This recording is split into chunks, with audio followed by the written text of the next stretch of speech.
8:02 de la mañana es la hora del este en los Estados Unidos, 9:02 para quienes nos siguen desde Venezuela. Me permito hacerles este preámbulo. Si bien la economía de Venezuela frenó su hundimiento en estos últimos años, salió de esa hiperinflación y los supermercados no lucen el vacío que se registró en esa etapa de pronunciada escasez, analistas explican que todavía es pronto para considerar que el país se ha recuperado de las enormes pérdidas de esta última década. Es por ello que hoy hemos invitado para analizar cómo está la economía de Venezuela tras 11 años de gobierno de Nicolás Maduro al economista Francisco Monaldi. Francisco, un placer saludarte, bienvenido. Encantado. Si pudiésemos hablar de en qué estado se encuentra la economía venezolana en este momento, ¿qué nos dirías?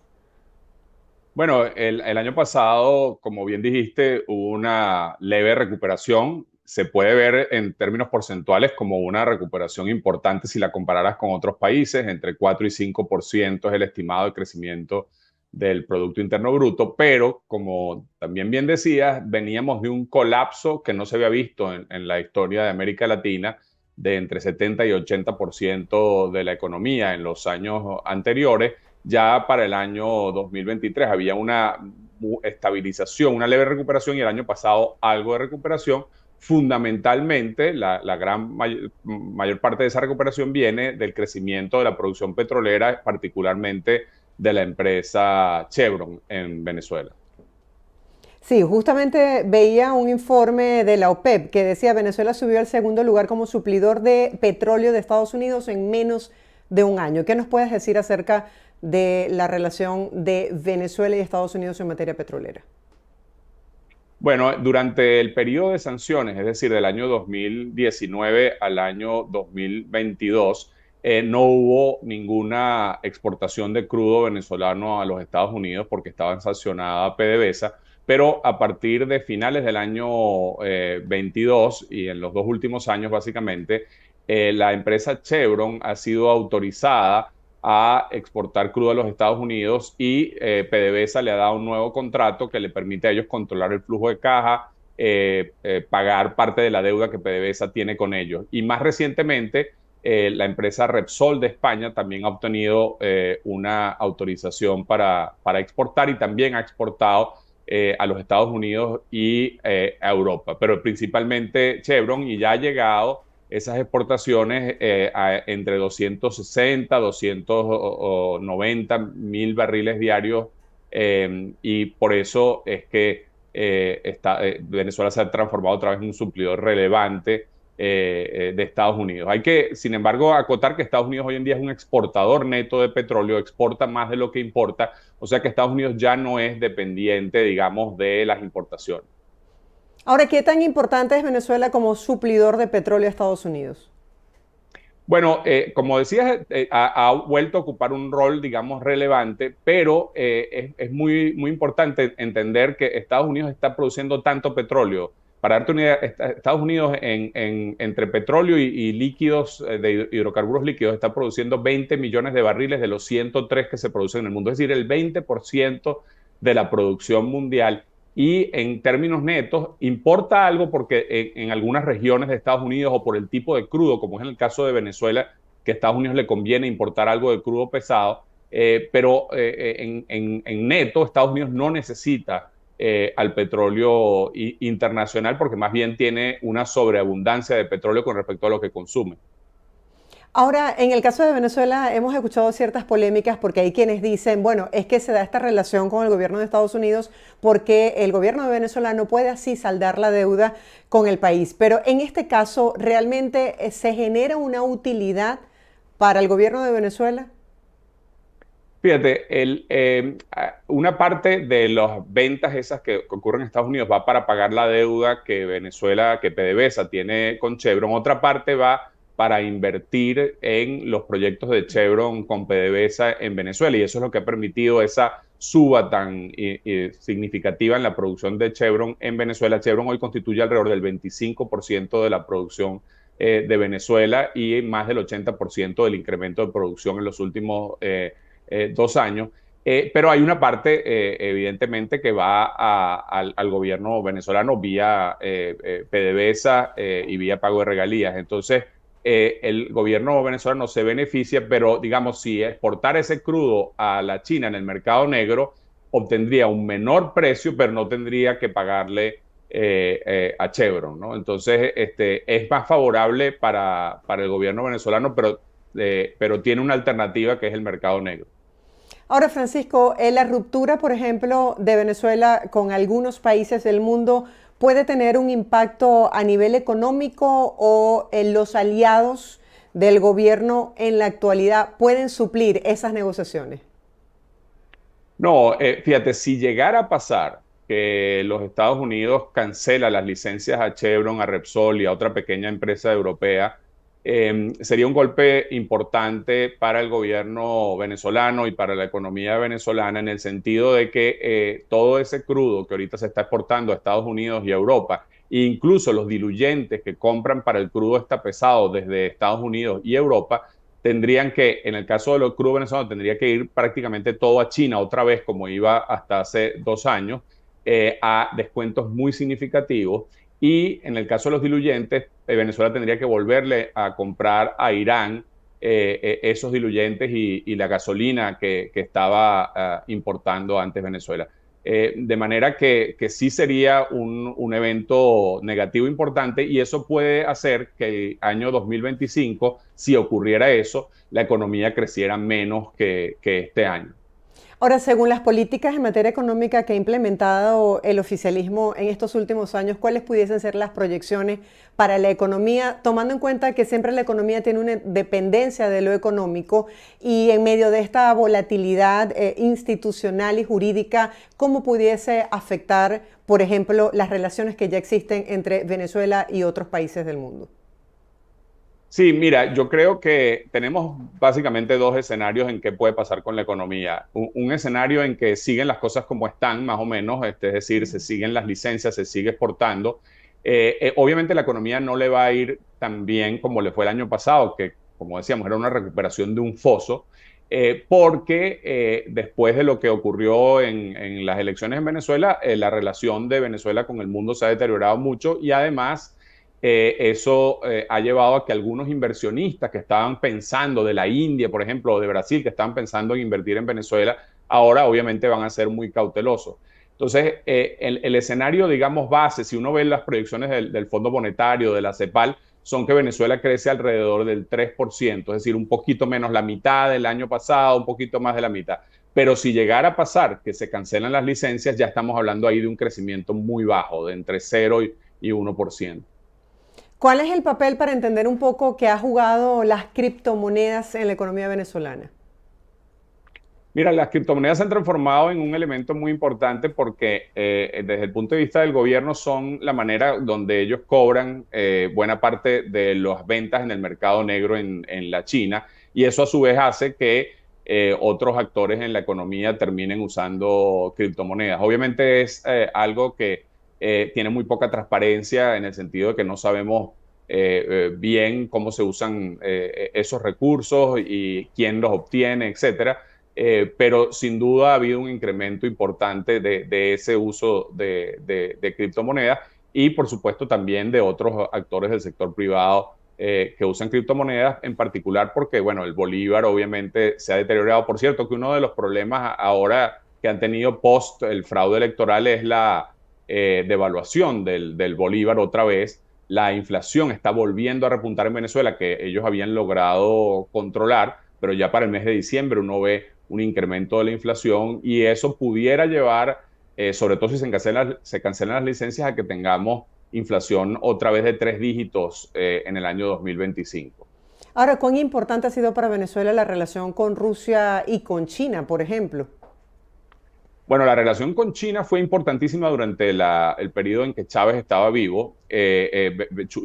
China le dio 60.000 millones de dólares de préstamos a Venezuela y todavía Venezuela le debe más de 10.000 millones de dólares a la China. Pero desde la muerte de Chávez, los chinos, y bueno, no solo por la muerte de Chávez, sino porque Venezuela dejó de ser capaz de pagar de la misma forma una vez que cayó el precio del petróleo y después que colapsó la producción, los chinos han sido súper cautelosos y no le han dado prácticamente más dinero a Venezuela. Ellos se mantienen siendo después de Chevron, los rusos y los chinos, tienen cada uno alrededor del 10-11% de la producción en Venezuela, pero no han hecho nuevas inversiones, no han expandido su producción. En el caso de los rusos, ellos de alguna forma rescataron a PDVSA cuando los chinos le dejaron de dar dinero, pero Venezuela repagó buena parte de esa deuda en la época que Rosneft mercadeaba el crudo venezolano, y ya la deuda es bastante pequeña, y además los rusos, por las razones de que están en sanciones ellos mismos y que están en graves dificultades económicas, ellos tampoco han invertido en Venezuela. Entonces eso es uno de los grandes dilemas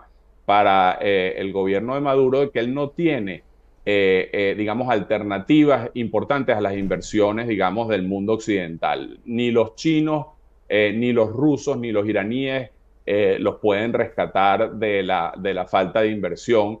Y quizás el único país con que ellos le han apostado que es como más neutro es la India, que le entregaron Ferrominera del Orinoco a una empresa india, pero fuera de eso ha habido muy poco, digamos, interés y capacidad de invertir de esos otros actores. Ahora, Francisco, desde hace mucho tiempo se venía hablando de que Venezuela está en deuda con China. ¿Cómo funciona ese proceso de cobranza? ¿Se suman intereses? ¿De qué manera ellos pueden presionar? ¿O cuál es el costo que tiene para Venezuela y más que todo para el oficialismo el no pagar, el estar en mora? Bueno, el costo para Venezuela obviamente de esa deuda ha sido desastroso en el sentido que esos 60.000 millones de dólares, buena parte se invirtieron en cosas que no tuvieron ningún retorno. Un tren en el medio de los llanos venezolanos que nunca se terminó, mucha infraestructura que no se ejecutó, grandes casos de corrupción. Por tanto, es un desastre para el país haberse endeudado de esa forma y haber, digamos, tenido que después enviar petróleo para compensar una deuda que, como te digo, no tuvo efectos positivos. No está claro en este momento qué tanto le está pagando Venezuela a China. Los chinos por mucho tiempo les dieron digamos, un periodo de gracia en el cual no estaban cobrando intereses, pero no está claro si en este momento le están pagando algo o no, porque Venezuela envía mucho petróleo a China, es el principal destino junto con los Estados Unidos, pero hasta donde sabemos, porque eso es parte del mercado negro, va a refinerías independientes que no son las refinerías del gobierno chino, porque la empresa estatal china, CNPC, que es la que opera en Venezuela, le tiene miedo a las sanciones secundarias de Estados Unidos y por tanto ellos han sido muy cautelosos. Entonces, ¿cuánto se están cobrando? Es difícil saber, por eso es que hay estimaciones. Si tú te vas a los análisis internacionales sobre Venezuela, tú puedes ver estimaciones de que Venezuela le debe a China 19.000 millones de dólares y estimaciones de que Venezuela le debe más bien como entre 10 y 11.000 millones de dólares. ¿Por qué? Por la falta de transparencia y opacidad con respecto a esa deuda. Entonces, claro, los chinos están molestos, por eso en parte es que no le han vuelto a prestar nada a Venezuela, y aunque reciben a Maduro con bombos y platillos, la realidad es que la cooperación económica es bastante limitada. Pero, no, digamos, no sabemos hasta qué punto los chinos están cobrando o no están cobrando. Ahora, en medio de todo este panorama de incertidumbre, ¿quién pudiese ser, qué país o qué estrategia pudiese activar el oficialismo venezolano para afrontar esos desafíos de este año? Bueno, suponiendo que se mantiene la licencia de Chevron, ellos van a tratar de buscar, digamos, que otras empresas pudieran tener licencias o de ampliar las empresas existentes, pero eso siempre tiene la incertidumbre de la política que pueda ejecutar los Estados Unidos. Ellos están buscando, por ejemplo, a Brasil, ¿no? Brasil parecía un candidato como país y las empresas brasileñas que podía ser una oportunidad importante para Venezuela. Y de hecho se le entregó uno de los proyectos más grandes de la faja a una empresa brasileña, que de hecho la empresa es una empresa que originalmente es una empresa que se dedica a exportar carne y es uno de los principales suplidores de carne de Venezuela. Pero eso, después del rompimiento, no vamos a decir rompimiento de relaciones, pero digamos que las Sí, relaciones se tornaron agrias tensa. entre Lula y Maduro. Eso ahora se ve mucho menos plausible, y además Brasil vetó a Venezuela de la entrada al grupo BRICS, y eso ha sido un golpe muy duro para Maduro, porque aunque no es que inmediatamente los BRICS le iban a prestar dinero ni nada, obviamente le abría como una ventana a una organización que es como una alternativa, digamos, a la economía occidental. Según tu experiencia, que tienes tantos años de trayectoria y que tienes la visión también de la economía internacional, ¿qué estrategia pudiese apelar o diseñar, por ejemplo, Nicolás Maduro para poder mantenerse? Porque hay gente que dice, bueno, está aislado, esto tiene un efecto, el hecho del pronunciamiento de la comunidad internacional, más sanciones, se incluye Europa, es decir, cada vez más cercado. En base a eso, ¿qué estrategia pudiese diseñar para mantenerse en el poder? ¿Y qué desafíos implica esto para los empresarios en Venezuela? Es decir, ¿a qué deben estar atentos en cuanto a sus decisiones económicas? Sí, bueno, lo primero que hay que ver es, obviamente la alternativa si le suspenden las licencias, la principal es el mercado negro, ¿no? ¿Qué tanto van a poder ser exitosos en el mercado negro? Va a depender de qué tanto, pues, digamos, puedan diseñar esa estrategia de uso de criptomonedas, de continuar usando estos barcos fantasmas y todo eso. Esa es la manera con que, digamos, el oficialismo se ha mantenido obteniendo un flujo de ingresos en la medida en que las sanciones se apretaron, y si se vuelven a apretar, ese va a ser el principal ingreso. No es que van a colapsar sus ingresos, digamos, inmediatamente, porque primero, como te decía, en vez de pagar deuda Chevron, van a tener un descuento, pero no es que va a caer el ingreso del gobierno de manera brutal inicialmente. La otra cosa que hay que entender es que no vamos a volver a la crisis que tuvo Venezuela en el año, digamos, 2020 y el periodo previo a ese, porque eso ocurrió cuando hubo un colapso del precio del petróleo y de la demanda de petróleo por COVID. Venezuela llegó a producir menos de 400.000 barriles diarios en el año 2020, pero era porque no los podía vender, porque el precio del petróleo y el mercado había colapsado. Entonces, a esa situación no se va a volver. De hecho, como te decía, la expectativa es que el crecimiento económico, si no hay licencias, es básicamente entre 0 y 1%, pero no es una caída, ¿no? Entonces, digamos, difícil para ellos crecer en un ambiente en que, digamos, no tienen relaciones con la comunidad internacional y son sancionados, pero tampoco es que vamos a volver a la situación catastrófica que tuvieron antes, porque el mercado petróleo internacional, más bien los precios están relativamente altos y eso es beneficioso para el gobierno de Venezuela, pero además porque han aprendido a evadir las sanciones en China, en buena parte con ayuda de los iraníes. ¿Qué otras cosas pueden hacer? Bueno, lo que uno se teme es que se sigan profundizando elementos de la economía ilegal en Venezuela, incluyendo las exportaciones de minería ilegal, también evadiendo las sanciones, por supuesto, otras partes de la economía ilegal como el narcotráfico, etcétera. Entonces, es una situación obviamente preocupante si ese son el tipo de actividades que crecen en Venezuela. Para el sector privado, si se suspenden las licencias, un problema muy severo sería el acceso a dólares, porque en este momento los dólares que se venden en la banca privada en Venezuela, buena parte vienen de esas exportaciones que ocurren con licencia a los Estados Unidos y a Europa. Entonces, ¿cómo va a conseguir dólares el sector privado? Va a tener que depender completamente otra vez del Banco Central y obviamente eso ha sido difícil de obtener y va a haber menos dólares en la economía. O sea que eso podría ser un escenario muy negativo para ese sector privado que vive obviamente de las importaciones. En el caso de la devaluación monetaria, que veías con preocupación esta devaluación, ¿cómo incide en el ya deteriorado poder adquisitivo del venezolano? Para ese ciudadano común que nos está viendo, ¿qué representan todas estas noticias? Bueno, representan que lo más probable es que vaya a ser un año menos bueno que el año pasado. No, como digo, no vamos a una catástrofe económica como la que vivieron los venezolanos años atrás, pero sí tienen que estar preocupados por la inflación que va a deteriorar el salario de los que, sobre todo, obviamente, de los que son pagados en bolívares, pero incluso la gente que es pagada en dólares por esta escasez de dólares va a ser difícil que puedan mantener, digamos, sus ingresos y es probable que tengamos una inflación y una devaluación. Ya, como has visto, se ha ido separando otra vez el dólar oficial del dólar, digamos, paralelo. Y en Venezuela muchas cosas están fijadas con el dólar oficial, pero la realidad obviamente del mercado es la que muestra el mercado paralelo, y en la medida en que ellos no tengan dólares van a tener se va a seguir deslizando el tipo de cambio y va a seguir incrementándose la inflación. ¿Cómo responde el gobierno a esto? No está claro, por ejemplo, si van a volver a cosas que han sido desastrosas en el pasado, como los controles de precios, y como tratar digamos, de limitar el uso del dólar.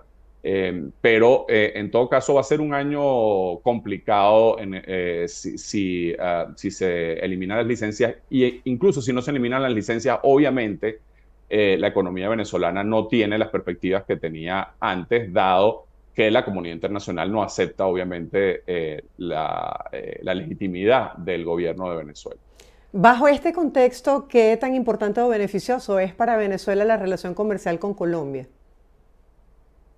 Colombia obviamente es un socio natural de Venezuela, está al lado, llegó a tener una relación bilateral comercial gigantesca Venezuela con Colombia, pero eso a lo largo de los años, con la politización de los temas de la frontera, que se han cerrado en unas épocas, etcétera, ha deteriorado muchísimo esa relación bilateral. Obviamente cuando hay dólares en Venezuela y hay posibilidad de importar, las empresas colombianas logran vender un poco más en Venezuela, pero digamos relaciones de largo plazo, de inversión de empresas colombianas en Venezuela, incluso cosas como la que hablaba el gobierno de exportar gas a Colombia, etcétera, se han visto también muy afectadas, porque las relaciones entre el gobierno de Maduro y el gobierno de Petro, a pesar de su afinidad ideológica, se han deteriorado mucho también post elección. Y uno ve que incluso funcionarios del gobierno colombiano de Petro consideran, digamos, riesgosa el desarrollo de actividades económicas con Venezuela, dado la vulnerabilidad de esa relación. O sea que incluso estos dos socios tan importantes para el gobierno de Venezuela, como eran Colombia y Brasil, dado que sus gobiernos eran afines ideológicamente, hoy en día no parecen representar esa oportunidad, digamos, económica que pudiera haber representado. Es un aislamiento realmente muy significativo. Francisco, gracias por tu análisis y por estas proyecciones económicas para nuestro país. Feliz día. Un gusto, gracias. Era Francisco Monaldi, economista venezolano, poniéndonos bajo la perspectiva de lo que podría ocurrir en materia económica en medio de lo que está pasando en esta inestabilidad política en Venezuela. Hacemos una breve pausa comercial, quédese con nosotros, al regreso mucho más de Buenos Días por que es su canal, BPI TV.